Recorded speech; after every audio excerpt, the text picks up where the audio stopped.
know what I'm saying? For us all to get together. And we can't have no cowards. I don't need that. Let's do it. We got Fillmore, Hunters Point, Right now, it's ours.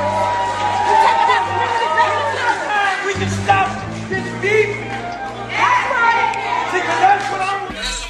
I think people should watch this series because, you know, you have folks like Fleetwood who is doing everything he can to support our people, to, you know, document our stories through film. And this is exactly what we need. This is why we should support it. My name is Fleetwood. I just want to tell y'all got to watch this new documentary film series, The Cotton Pickers. This is the second installment, Give Me Mines. Why you should watch it? It's an opportunity to allow your children to look back into the past so they can understand what's going on today so they can prepare for tomorrow. From the Tenderloin, that's downtown. I get down like Willie Brown. They couldn't fade me, man. They changed the name to Cold Rock. They don't stop. I still bump Biggie and Tupac. Man, take it easy. It's AKA Fleetwood, West Coast Country Boy. Man, I been knew how to spot a decoy and a dope fiend. My mama was a queen, you know what I mean? This how it goes. The FLC. I'm a rhymer, a grinder, a 49er, and a two-timer. It's the Million, we back in the building. Want to say peace to all the children. Hoping they go up and make it a million.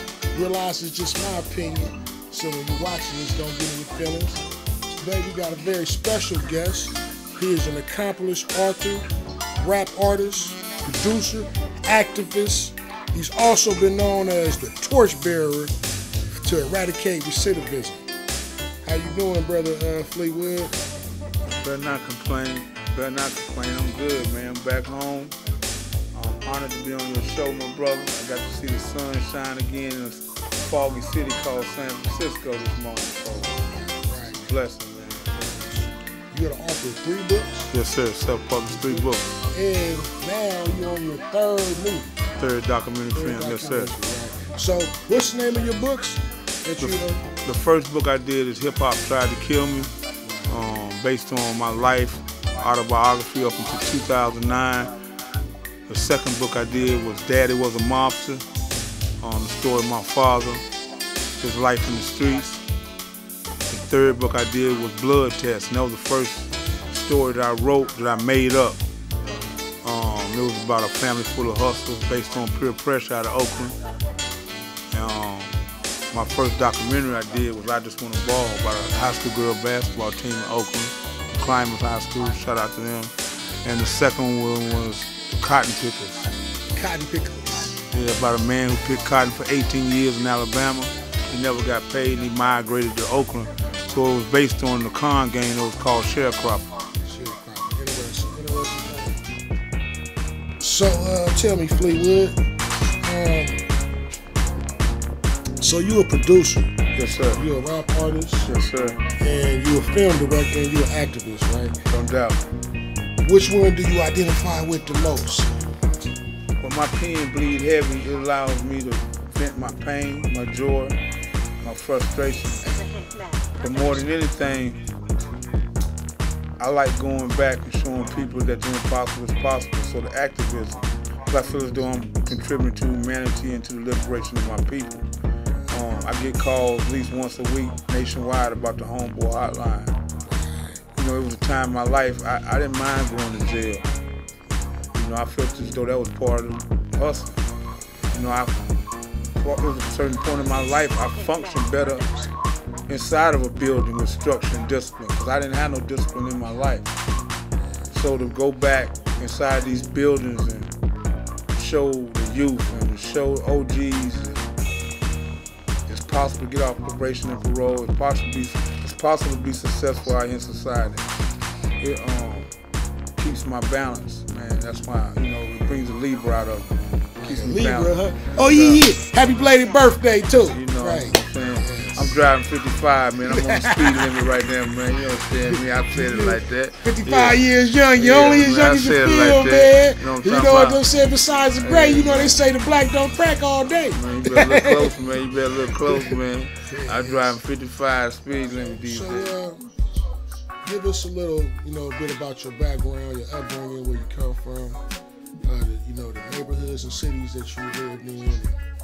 You know, that black experience, your black experience in America. Most definitely. My daddy was a mobster. My mama was a Christian. My pops and my mom was from Greensboro, North Carolina. My dad was in the Air Force. He came to Travis Air Force Base out here in California. He went back and got his mom, which was my grandmama, big mama. Then he went back and got his high school sweetheart, which was my mother.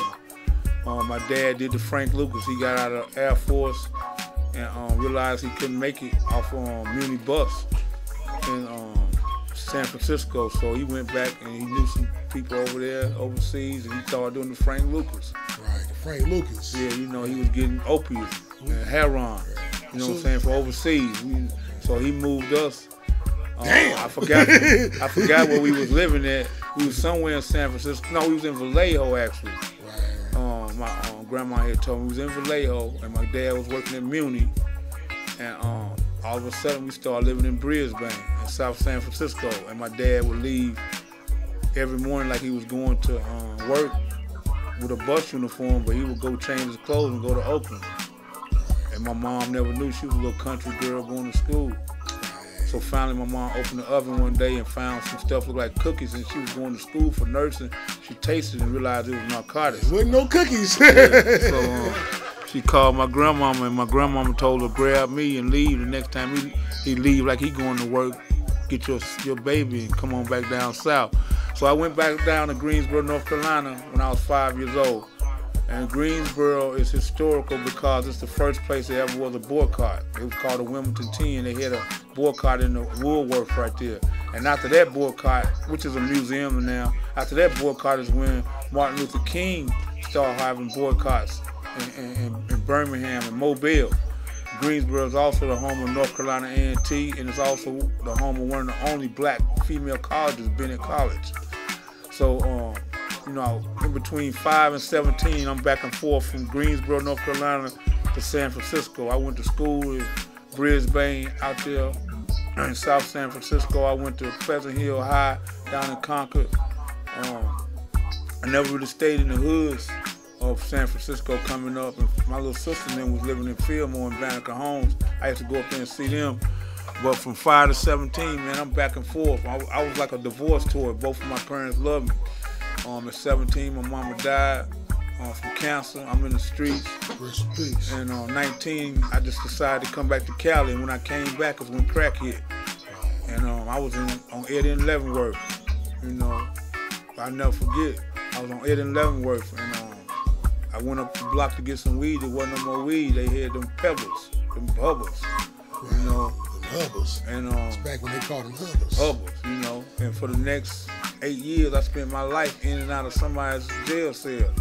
I ended up in the feds down in LA because I had stole something off the Navy base. My granddad worked at the Navy base in Oakland.